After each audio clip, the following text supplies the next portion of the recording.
सात रंग इंडिया में आपका स्वागत है। मैं हूं कुमार अनिल। आज मैं आपके सामने एक बिल्कुल नई चीज़ लेकर के उपस्थित हुआ हूं। हिंदुओं की 64 कलाएं होती हैं, ये तो प्रायः सबने सुनी होगी, लेकिन 64 कलाएं क्या हैं ये शायद कम ही लोग जानते होंगे। मैंने कई पुस्तकें ढूंढी। मैं चाहता था कि हिंदुओं की 64 कलाओं की जानकारी प्रामाणिक हो। गीता प्रेस हिंदू शास्त्रों के प्रकाशन में प्रामाणिक माना जाता है। इसी प्रकाशन की एक पुस्तक है हिंदू संस्कृति अंक। मोटी किताब है, 1120 पृष्ठ की पुस्तक है। इसी पुस्तक के 796वें पृष्ठ पर 64 कलाओं का वर्णन किया गया है। बसव राजेंद्र लिखित शिव तत्व रत्नाकर में 64 कलाएं बताई गई हैं। पहली कला है इतिहास, दूसरी कला है आगम। आगम मतलब शास्त्र या धर्म ग्रंथ होता है, और जैन धर्म की पुस्तकों के लिए इस शब्द का उपयोग खास तौर से होता है। मुझे थोड़ा अजीब लगा कि 64 कलाओं में पहला इतिहास कैसे हो सकता है। खैर, हिंदू संस्कृति अंक ने भी बसव राजेंद्र पर जोर नहीं दिया है। पुस्तक में शुक्राचार्य की बताई 64 कलाओं का विस्तार से वर्णन है। शुक्राचार्य की 64 कलाओं के बारे में बात करने से पहले एक छोटी सी अपील। हमारा यह चैनल सात रंग इंडिया विविधताओं का सम्मान, समाज में प्रेम, सद्भाव और उदार भावनाओं को बढ़ावा देने के लिए संकल्पित है। इस वीडियो को शेयर करें और लाइक करें, लेकिन चैनल में एक ज्वाइन ऑप्शन भी है। वहां जा कर के आप इस चैनल की आर्थिक मदद कर सकते हैं। आपकी छोटी मदद समाज में भाईचारा बढ़ाने के काम आएगी। तो आइए 64 कलाओं पर बात करते हैं। लेकिन एक बात और बता दूं कि लंबी हो जाएगी बातचीत और वीडियो लंबा ना हो जाए, इसलिए मैंने इसे 3 खंडों में बांट दिया है। पहली बार हम 25 तक जाने की कोशिश करते हैं। शुक्राचार्य के अनुसार पहली कला है नृत्य, नाचना। ये तो सभी मानेंगे और भारत में इसकी बहुत पुरानी परंपरा रही है। तो नृत्य है पहली कला। दूसरी कला शुक्राचार्य ने जो बताई है वो है वाद्यों का निर्माण करना और उनके बजाने को, मतलब जैसे तबला हो, सारंगी हो, कोई भी वाद्य यंत्र जो आप बजाते हैं, वो दूसरी कला है। और तीसरी कला है स्त्री और पुरुषों को वस्त्र एवं अलंकार सुचारू रूप से पहनाना भी कला है। ध्यान दीजिए, बनाना नहीं।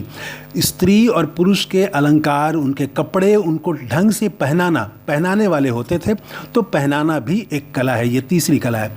चौथी कला है अनेक प्रकार के रूपों का आविर्भाव करने का जो ज्ञान होता है, वो कला है। कहा जाता है कि इसी कला का उपयोग करके हनुमान जी रामचंद्र जी के पास पहली बार गए थे मिलने के लिए, ब्राह्मण वेश धारण करके।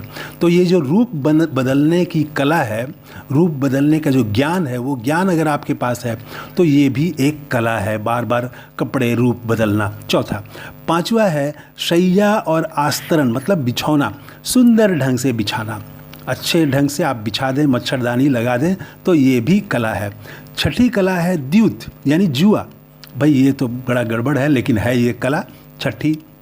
सातवीं कला है अनेक प्रकार के आसनों द्वारा सूरत क्रीड़ा का ज्ञान, कला कहलाता है। इन 7 कलाओं का उल्लेख इसमें जो है वो गंधर्व वेद में किया गया है। 8वीं कला है विविध प्रकार के फूलों के रस से मद्य बनाना, मतलब एक तरह से शराब बनाना, तो वो भी एक कला है, मद्य बनाना फूलों के रस से, वो 8वीं है। 9वीं कला है शल्य, मतलब ऑपरेशन करना। अब कोई घाव हो गया, कुछ हो गया, तो उसको चीड़ फाड़ करना, वो भी कला माना गया है, 8वीं कला। उसके बाद में है 9वीं कला हो गया शल्य। और 10वीं कला है हींग आदि रस मसाले के उपयोग से अन्न को पकाना। हींग का प्रयोग करके जो आप खाना बनाते हैं, वो 10वीं कला है। 11वीं कला है कि कोई भी पेड़ हो, कोई लता हो, इसको लगाएं, कैसे लगाएं, फूल ताकि ज़्यादा से ज़्यादा हो, पौधा जल्दी से बड़ा हो, तो ये भी एक कला है, ये 11वीं कला है। 12वीं कला है पत्थर, सोना, चांदी, धातु, इसको खान से खोद के निकालना और निकाल के भस्म बनाना। इसका जो भस्म बनाते हैं वो कला है। 13वीं कला है सभी प्रकार के ईख से जो पदार्थ बनाए जाते हैं, जैसे गुड़, खांड, चीनी, मिश्री, कंद, तो ये एक कला है, 13वीं कला। 14वीं कला है स्वर्ण के बारे में, सोना। तो सोना से जो अनेक तरह का आप चीज़ बनाते हैं, उसमें और चीज़ें मिश्रित करते हैं सोने में, तो वो जो मिश्रण करते हैं, सिंथेसिस करते हैं, वो एक कला है 14वां।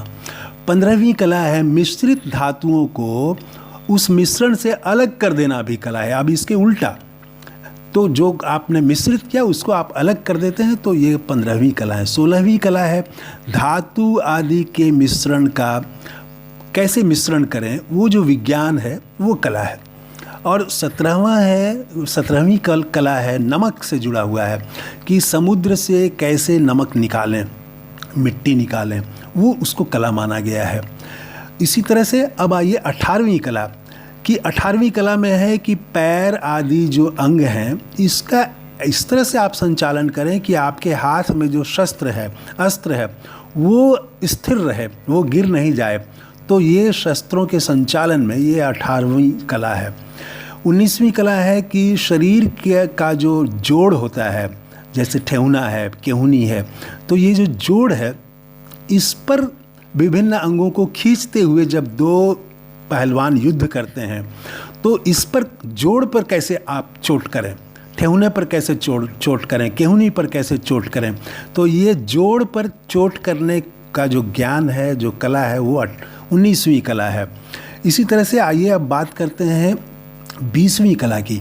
20वीं कला है कृत और प्रतिकृत, यानी कि जो मुट्ठी के प्रहार से आप ऐसे शत्रु पर वार करें कि वो लड़खड़ा करके गिर जाए, तो ये भी एक कला है। हालांकि जैन धर्म के लोग जो बहुत अहिंसा पर जो जोर देते हैं, उनको ये अच्छा नहीं लगेगा, लेकिन ये 20वीं कला है।